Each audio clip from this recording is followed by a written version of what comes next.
함께 나눴는데요.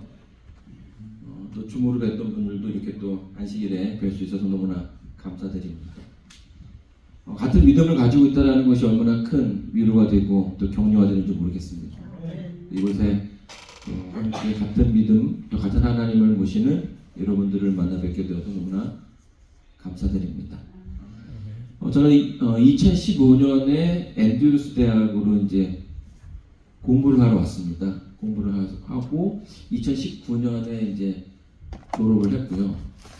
바로 이제 그 중가주 앞에 있는 산호세 실리콘밸리랑 샌프란시스코 교회 두 개를 맡게 되었습니다.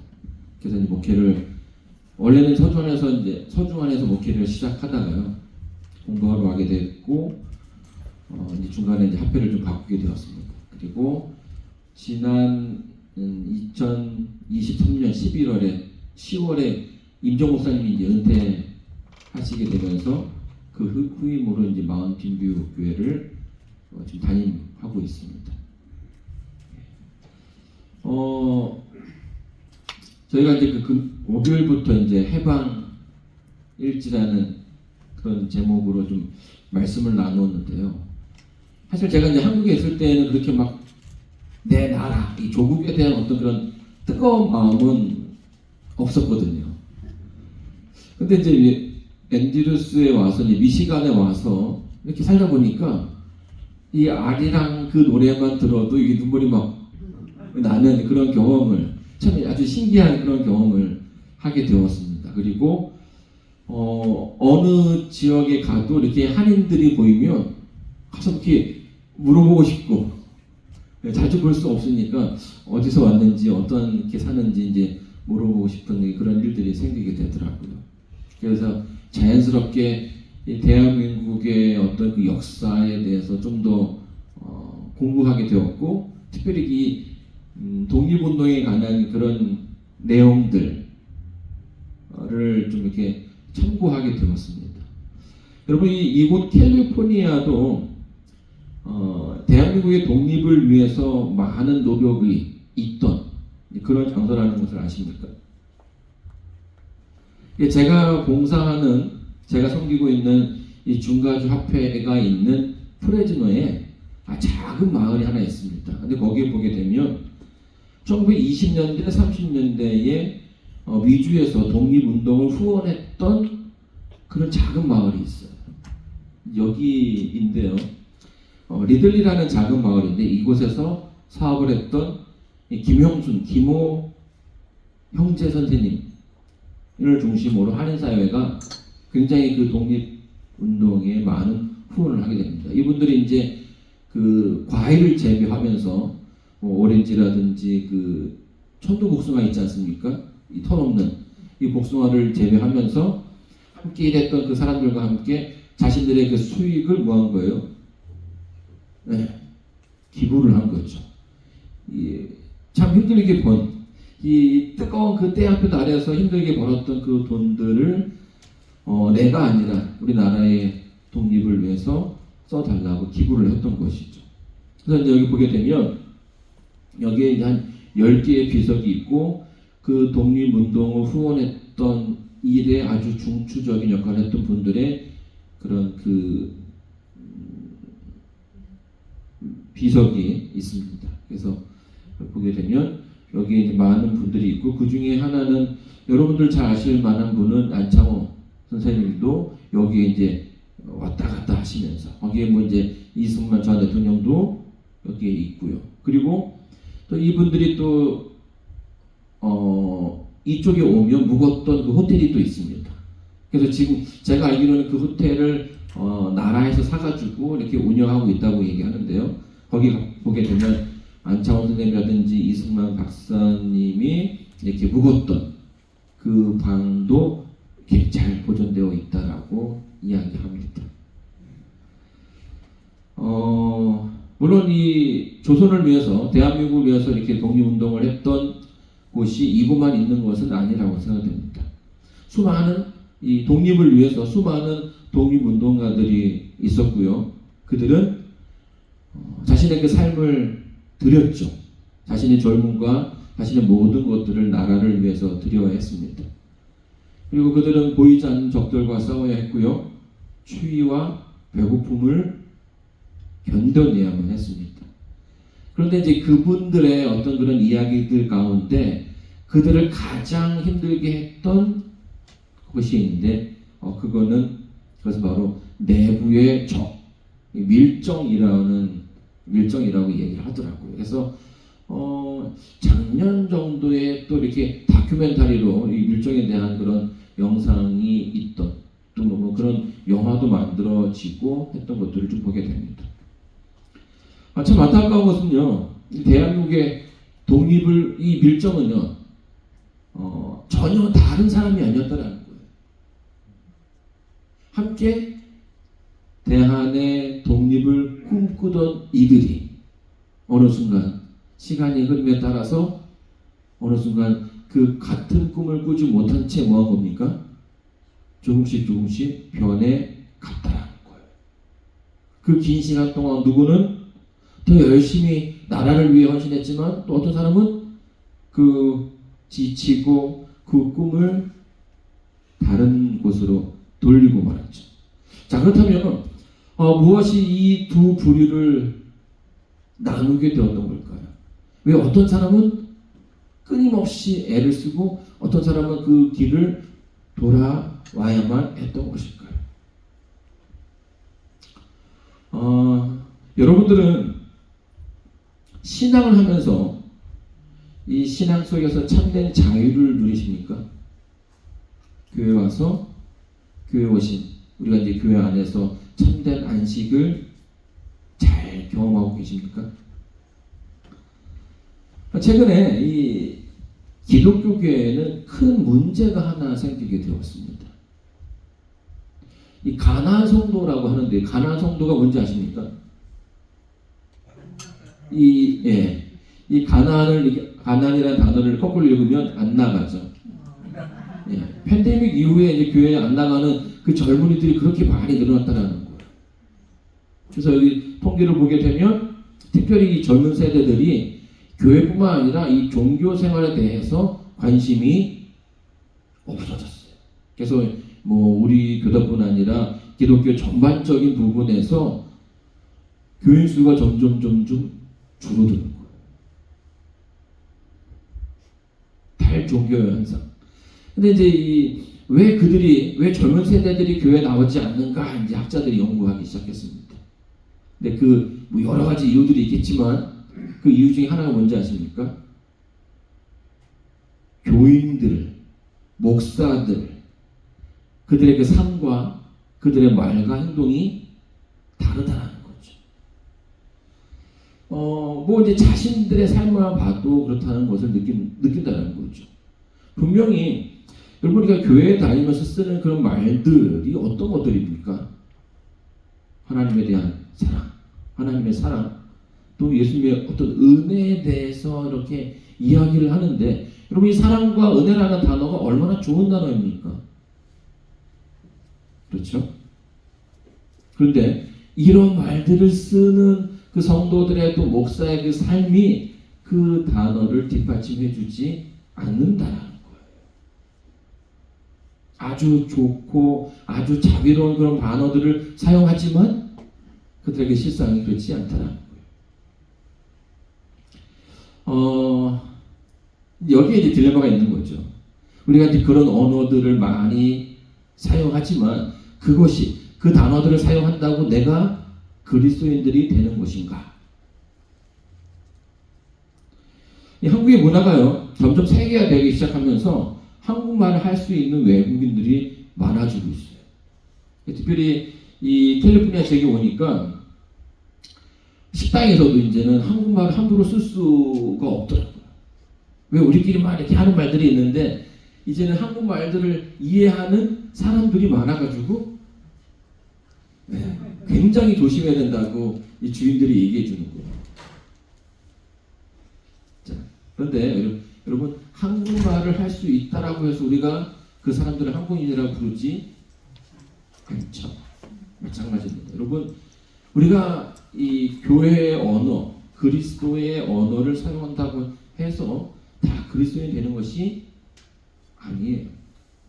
그저 우리는 그냥 교회의 언어를 사용할 뿐 더 깊은 의미를 깨달아야 하는 것입니다.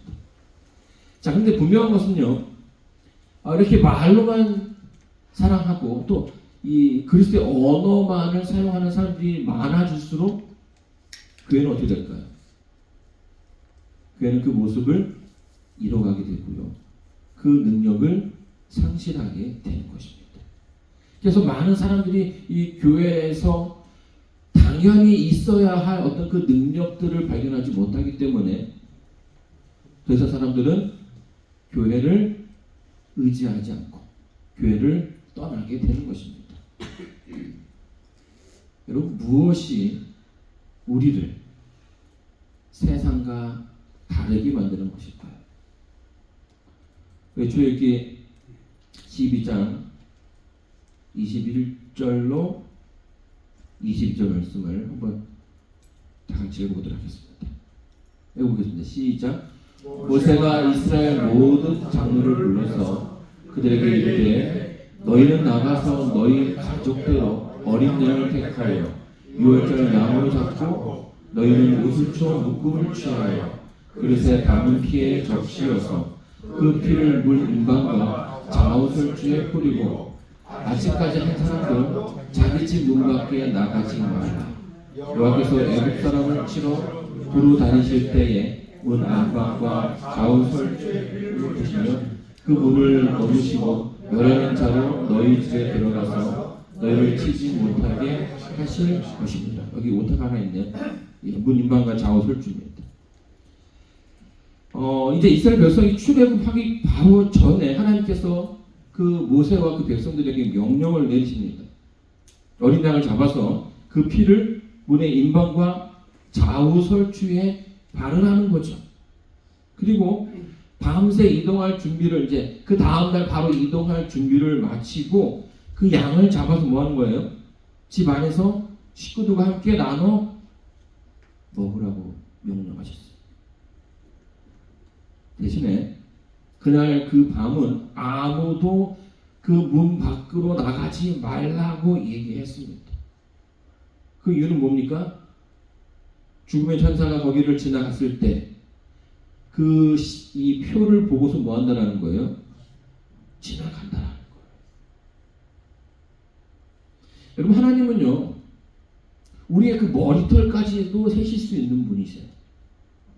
누가 이스라엘 백성인지 누가 애굽 백성인지 구분을 못 하실까요? 다 하실 수 있어요. 자, 그러면 왜 하나님께서는 이 모세와 이스라엘 백성들에게 그날 그 문 안에 거하라고 얘기했던 것일까요?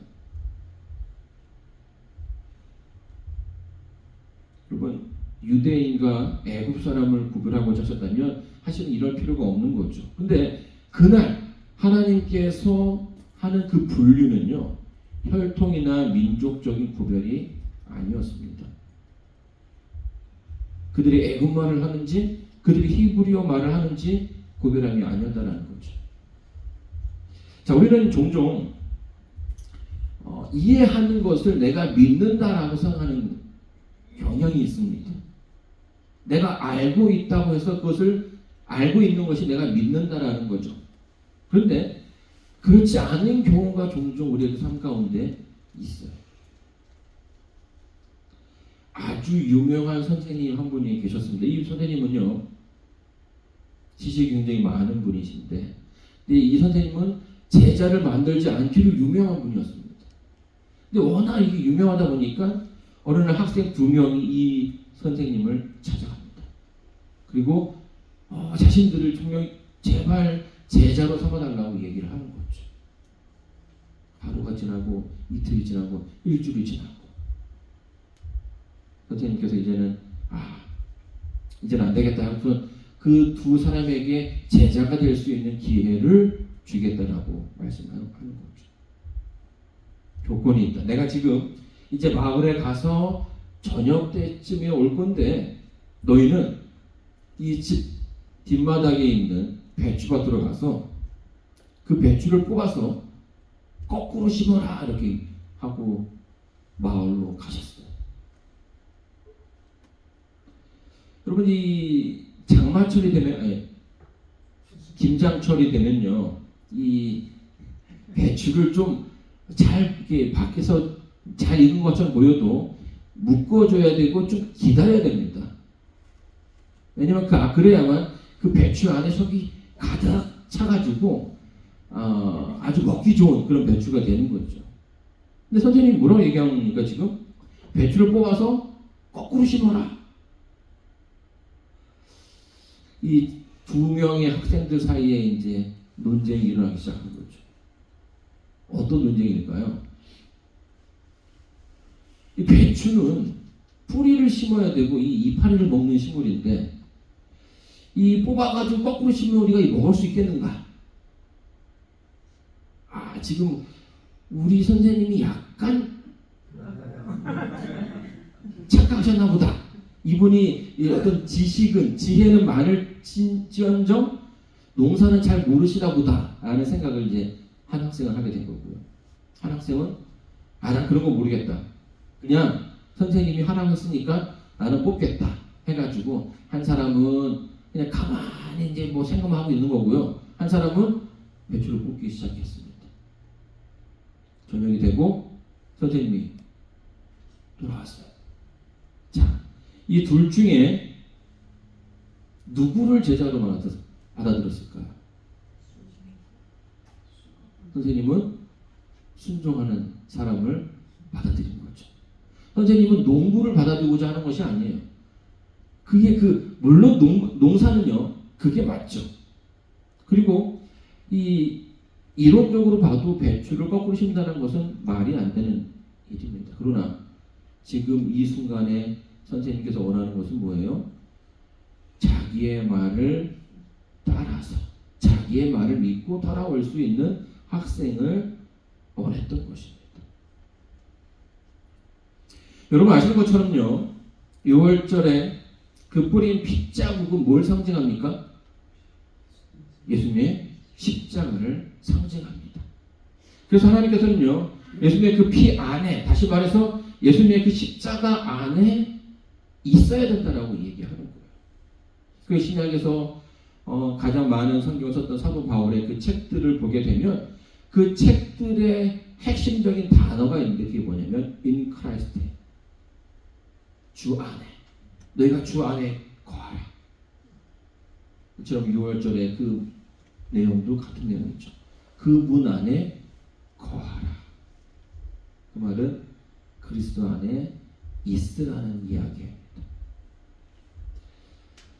오늘날 우리가요, 이 구원에 대해서 좀 잘못된 개념을 가지고 있는 또 분들이 좀 있습니다. 이 구원의 개념을 어떻게 이해하냐면 어떤 그 티켓으로 생각한다는 거예요. 내가 이것을 가지고 있다. 여러분 이 티켓을 가지게 되면 어떻게 됩니까?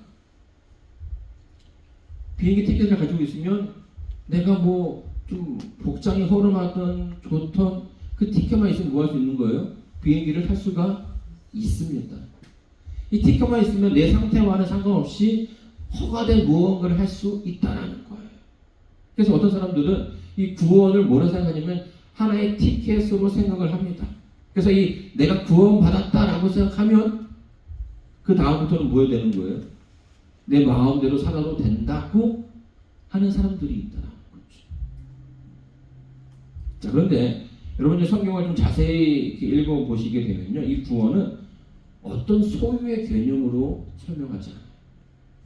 존재의 개념, 상태의 개념으로 이야기합니다. 창세기 아담과 하와가 성장해서 선악과를 다 먹습니다. 그때 하나님께서 그들을 찾으시면서 뭐라고 물어요? 내가 어디에 있느냐라고. 아담아 내가 어디에 있느냐라고 묻죠. 하나님께서 아담이 어딘지를 모르시는 분은 아니십니다. 이 말 속에 뭐가 있는 거예요? 아담 네가 지금 어디에 있느냐라고 묻는 것이에요. 네가 지금 하나님과 함께 있느냐 아니면 하나님 밖에 있느냐. 그러니까 스스로 뭐 할 수 있게끔 스스로 자신의 어떤 그 상태를 돌이킬 수 있는 그런 질문을 해 주셨다라는 거예요. 성경은 구원을요 우리가 지금 어디에 있느냐로서 풀어주고 있습니다. 내가 하나님 안에 있으면, 내가 그리스도 안에 있으면 구원이 우리의 것이 되는 것이고요. 내가 그리스도 밖에 있으면 구원은 우리와는 상관이 없는 것이 되는 거죠. 결국 중요한 것은 뭐예요? 내가 지금 누구와 있느냐, 내가 지금 누구와 함께 행동하느냐가 중요하다는 것입니다. 자, 이렇게 보게 된다면요, 우리가 나에게 지금 구원이 있는지 없는지도 유추해 볼 수 있습니다. 많은 사람들이 내가 구원 받았는가라고 얘기했을 때에 그것에 대한 확신이 많이 부족합니다. 그렇죠? 그래서 목사님들이 이렇게 질문하면 그 질문 앞에서 이렇게 우물쭈물 하시는 분들이 굉장히 많습니다. 저 역시도 그런 질문을 했을 때에 이렇게 확 얘기하기 굉장히 어려웠거든요. 그런데 구원이 어디에 있는지, 내가 어디에 있는지를 확인할 수 있다면 우리가 그 질문에 대해서 더 자세하게 얘기할 수 있는 거죠. 이 출애굽 바로 전날 밤에 이제 이스라엘 백성들이 양을 잡고 식구들을 모아서 함께 그 양을 먹었습니다. 자, 그런데 만약에 그날 그 어떤 사람이 아주 급한 일이 생겨가지고 그 집 문 밖을 나갔다면 어떤 일이 벌어질까요? 그 집에 장자가 죽게 되는 것이에요. 그가 유대인이라 할지라도 죽는 거예요. 자, 그럼 반대로 여러분 이제 그 10개, 9개 재앙이 하나씩 순차적으로 내리기 시작하면서 그 가운데에는 이 애굽 백성들이 하나님 정말 대단한 분이구나라고 하는 깨달음을 얻는 사람들이 생겼다는 거예요. 그래서 나중에 후반부에 가게 되면 모세가 이러한 재앙이 일어날 거다라고 얘기했을 때에 유대인들만 움직인 게 아니라 애굽 사람들도 소수의 사람들이 같이 움직였다는 거예요. 그리고 만약에 그날 그들이 그 양을 잡고 피를 바르고 문 안에 거했다면 그 애굽인은 어떻게 됐을까요? 비록 그들이 애굽인이라 할지라도 그 가운데 그 안에 있는 사람들은 구원을 받게 된다라는 거죠. 여러분, 이 출애굽기서를 보게 되면요, 그 이스라엘의 그 출애굽하는 그 행렬 가운데 유대인들만 있는 것이 아니었어요. 거기에는 이제 잡족이라는 그런 표현들이 나오는데 그 사람들은 뭐한 사람들입니까? 유대인이 아니지만 그들의 그 삶 가운데 뭐가 있는 사람들이에요? 하나님에 대한 믿음이 조금은 있는 그런 사람들이었습니다. 여러분, 제가 이제 두 가지 그 예를 설명드렸는데요. 이 예에 대한 확신은 그들이 애굽 백성이냐, 유대인 백성이냐, 이스라엘 백성이냐 이렇게 풀어서는 안 된다는 거죠. 그날 그 시간에 그들이 어디 있었느냐로 문제에 대한 해답을 찾게 되는 거예요. 그 문 안에 있던 사람과 그 문 밖에 있는 사람으로 나뉘게 되는 거죠. 자, 이스라엘 백성들이 이제 그 출애굽하고 광야에서 40년 동안 거하게 됩니다. 자, 그들이 그 광야에서 불뱀에 물려 죽는 그런 일들을 그들이 경험하게 됐죠. 그때 그들이 더 하나님께 기도했을 때 하나님께서 뭐라고 명령하십니까? 불뱀을 만들어서, 구리뱀을 만들어서 나무에 달아라. 여러분, 이게 하나님의 명령의 끝이 아닙니다. 나무에 달아서 뱀을 보아라 라고 얘기를 했어요. 아니, 참 이상하죠. 왜 그냥 하나님은 바로 무언을 하실 수 있는 분인데 굳이 뱀을 만들어 가지고 그걸 나무에 달아서 그걸 보게 했다라는 거예요. 근데 여러분, 그 삶과 죽음의 생사의 운명은 어디에서 결정됩니까? 그것을 본 사람과 보지 않은 사람, 그러니까 보았느냐 보지 않았느냐, 이것이 그들의 생과 사를 결정짓는 구분 짓는 행동이었더라. 여러분 본 사람들은 뭐 하는 겁니까? 그 말도 안 되는, 여러분 사실은 이 우리가 뱀에 물려가지고 막 죽어가고 있는데 그 진짜 뱀도 아닌 구리뱀을 이렇게 본다고 낳는다고 지금 얘기하면 여러분 저에 대해서 뭐라고 생각하시겠습니까? 우리 목사님 이상하다고 했겠죠. 그런데 이 광야에서 그런 똑같은 일이 벌어졌는데 그것을 결정짓는 일이 보는 거였더라. 여러분 그것은요 그 행동에 있는 것이 아니라 그것을 하나님의 말씀이 있었고 그 말씀을 믿는 모습 가운데 하나님께서 그 사람을 구별하신 것이에요. 여러분 우리가 그리스도인이 된다는 것은요 그냥 말로만 교회의 언어를 사용한다고 되는 것이 아닙니다. 또 그냥 이게 행동으로만 보여지는 것이 아니라는 거죠. 여러분 우리가 이제 인생을 살아가다 보면서 참 많은 것들을 배우게 되는데 그 중에 또 하나가 뭐냐면 척하는 것을 참 많이 배워요. 뭐 하는 척? 네? 저희 이제 와이프한테 늘 하는 말이 귀가 잘 안 들리냐고 물어봅니다. 근데 그게 이제 귀가 안 들리는 게 아니죠. 뭐 하는 거예요? 안 들리는 척 그냥 대답하기 힘들죠. 그냥 이렇게 이런 스킬들이 참 인생을 살아가면서 많이 늘어나게 되더라고요. 근데 신앙도 마찬가지예요. 교회를 오래 다니다 보면 실제적으로 그런 모습들이 나와야 되는데 그냥 이렇게 척하는 모습들이 나온다는 거죠. 하나님 말씀을 통해서 그 더 깊게 들어가야 되는데 그냥 그 입구에서 왔다 갔다 하면서 언저리에서 들랑달랑 하면서 내가 믿음이 있는 것처럼 살아간다는 거죠. 여러분들요 신앙에서 적당이라는 것은 없죠. 예수님께서 사두개인들과 바리새인들 그들의 그 율법을 대하는 그 모습을 보면서 그들의 그 신앙이 죽은 신앙이라고 여러 번 얘기하십니다. 자 그런데 그럼에도 불구하고 예수님께서 뭐라고 말씀하시냐면 너의 의가 바리새인과 서기관보다 더 낫지 않으면 결단코 하늘에 갈 수 없다라는 말씀을 하셔요. 그 말은 무엇입니까? 여러분 바리새인들과 서기관들은요 율법을 아주 잘 지키기 위해서 이 10개의 계명을 쪼개깁니다. 그래서 막 400몇 가지 어떤 그런 항목들로 나누어서 결코 이 계명을 지키지 않을 수 없게끔 아주 작은 거 하나라도 지키려고 노력을 했다라는 거죠. 그런데 왜 그들보다 더 해야 된다는 것입니까? 이 바리새인들은 어떤 그런 표면적인 그 행위의 모습을 통해서 완전을 이루기로 했지만 하나님께서 그 당시 그 이스라엘 백성들에게 원하는 그 삶은 그 형식을 넘어서서 그 율법이 원래 가지고 있던 본질이 뭡니까? 사랑이죠. 그 사랑이 회복되어짐을 말씀하셨던 거예요. 유대인의 이 바리새인들은요 사랑이 없이도 율법을 지킬 수 있게끔 만들었어요. 그냥 지키는 척, 믿음이 있는 척 하면 되는 그런 수준으로 율법의 어떤 그 율법을 준수하는 행위를 그렇게 가치가 낮은 것으로 만들어 버린 거예요.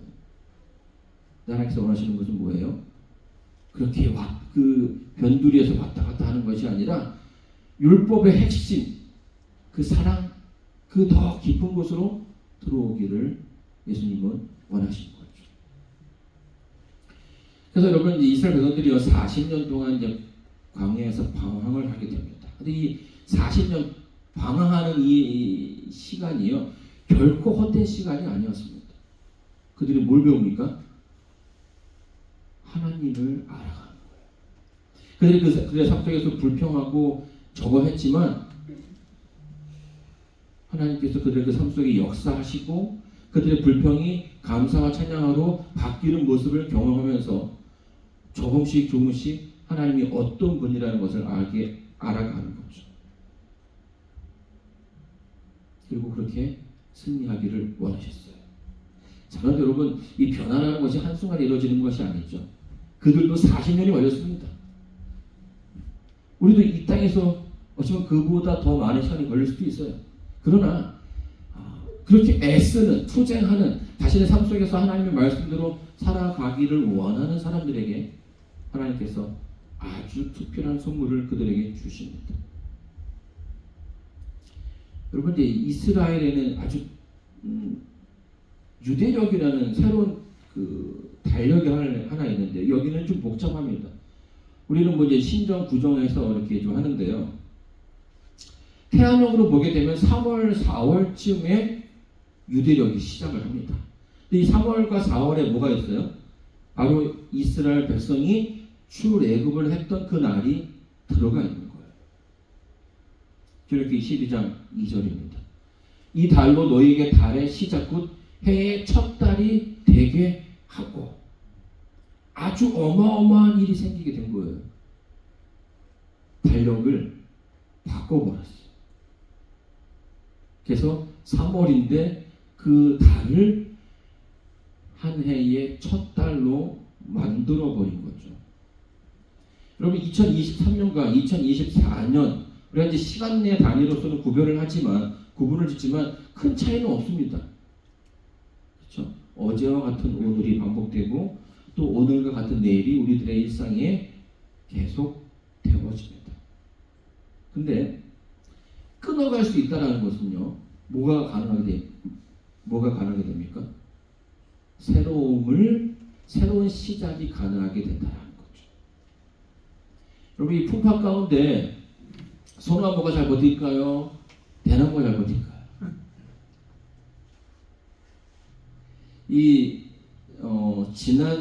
지지난 주인가 저희 이제 그 사무실 지역이 바람이 엄청 많이 불었거든요.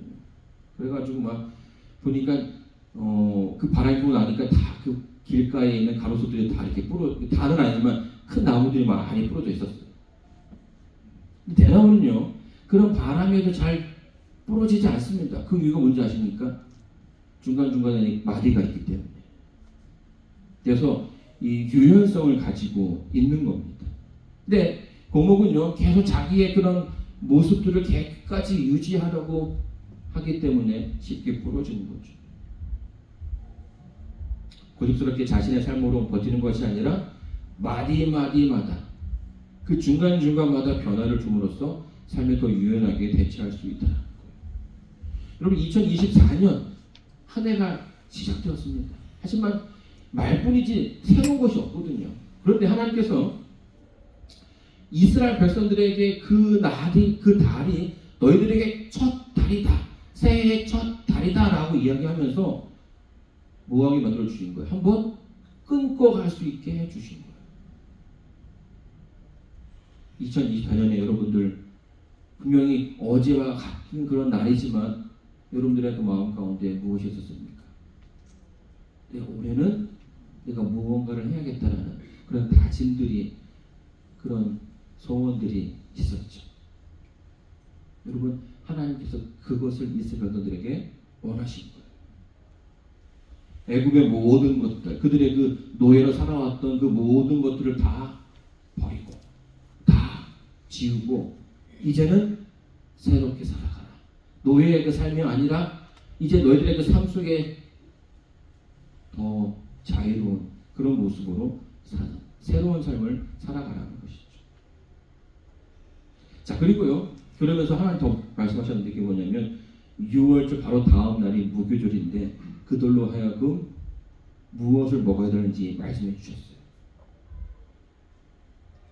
8절입니다. 그 밤에 그 고기를 불에 태워 먹고 무교병과 쓴 나물과 아울러 먹되. 그래서 이 무교병은 뭡니까?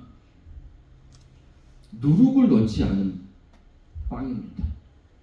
이 빵이 맛있는 이유는요, 그 빵 안에 뭐가 있기 때문이에요?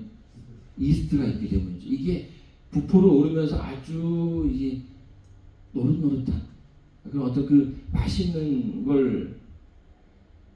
어떤 그런 거를 주는데 그게 없으면 빵이 퍽퍽하고 맛이 없어요. 그런데 성경에서 누룩은 뭘 상징합니까? 죄를 상징하죠. 그래서 이 무교병을 먹음으로써 너희들이 죄와 상관없는 그런 삶을 살아가라는 거예요. 너희들이 그 죄에 얽혀서 예굽에서는 노예가 살아갔다면 이제는 그렇게 살지 말라는 거예요. 이게 뭐예요? 하나님께서 원하시는 이스라엘 백성들의 삶이라는 거죠. 노예가 아니라 자유인으로서 과거에 얽매이지 말고 늘 하나님 안에서 새로운 삶을 살아가라. 자, 근데 여기 보게 되면 7일 동안 누룩을 너희 집에 있지 않게 하라.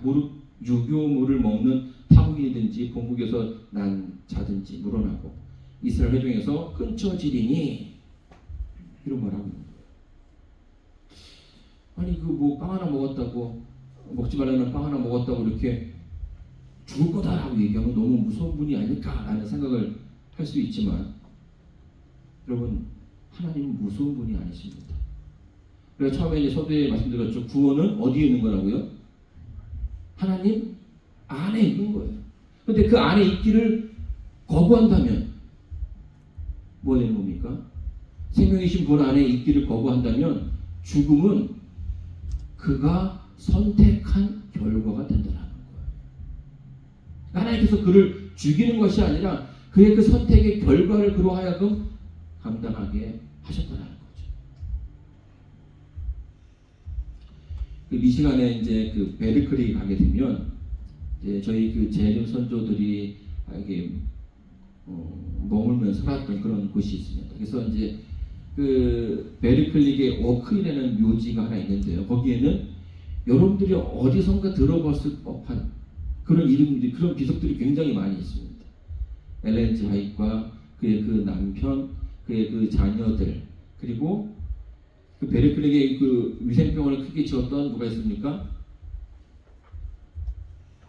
누가 있죠? 켈록의 그 식구들의 묘도 거기에 다 있습니다. 그리고요, 거기에 그 묘지에서 가장 큰 비석을 가지고 있는 무덤이 하나 있어요. 바로 이 무덤입니다. 거의 뭐 집처럼 지어놨어요. 비석인데. 근데 이게 누구의 비석인지 아십니까? 누구의 묘인지 아십니까? 포스트의 묘입니다. 포스트. 자, 이제 미국에서 이제 그 콘프레이크가 굉장히 유명한데요. 미국의 유명한 콘프레이크를 만든 두 사람이 미시간 출신입니다. 한 사람은 켈록이고요, 한 사람은 포스트예요. 근데 이 두 사람의 그런 운명이요. 이 켈록은 의사였지 않습니까? 그래서 이제 재림교회의 어떤 그 건강 기별을 바탕으로 그 당시에 없었던 건강 기별을 전했습니다. 그래서 수많은 사람들이 그 병원에 오게 됐고, 수많은 사람들이 새로운 삶을 얻게 된 거예요. 먹을 것도 좀 다르게 해야겠다 해서 환자들이 먹고 그 영양분을 쉽게 얻을 수 있는 것을 만들었는데, 그게 이제 콘프레이크입니다. 시리얼이죠. 근데 이게 너무 좋은 거예요. 근데 그 병원에 누가 입원했냐면 포스트가 입원을 했습니다. 이 포스트가요, 여러 번 사업을 했는데 그게 다 망했어요. 근데 이제 이 어떤 그런 대박을 쫓는 이 사람들은 그래도 촉이 있지 않습니까? 병원에서 나오는 그 시를 보니까 이게 될 것 같은 거예요. 그래가지고 몰래 부엌에 가서 이 뭐 어떻게 만드는지 그 레시피를 보고 자기가 이렇게 시리얼을 만든 거예요. 그래서 지금 이 베리클릭에는 이 콘프레이크 본사가 2개가 여기에 있습니다. 자, 근데요, 이제 그 얘기예요. 이 사람이 자기가 죽으면서 유언으로 이런 말을 남깁니다. 나는 예수의 재림이 보기 싫으니 25톤의 돌로 내 무덤을 막아달라. 이게 유언이었어요. 이 포스트는요, 예수님께서 오신다는 것을 알았어요. 그런데 뭐 하다는 거예요? 내가 그 재림을 보기 싫으니 하나님도 내 무덤을 열지 못하게끔 뭐 하라는 거예요? 막으라는 거예요. 막아달라는 것입니다. 포스트는 참 안타까운 인물입니다. 재림교회 가장 가까운 곳에서 예수님을 알 수 있는 가장 가까운 곳에 있었지만 그는 결코 그리스도 안에 있지 않았습니다. 그리고 그리스도 밖에 있기를 뭐였습니까? 선택했던 거죠. 자신의 삶이 새로워지는 것을 거부하였고 죽는 그 순간까지 그리스도 밖에 서기를 원했던 것입니다. 여러분, 결국 코스는 그렇게 될 것이에요.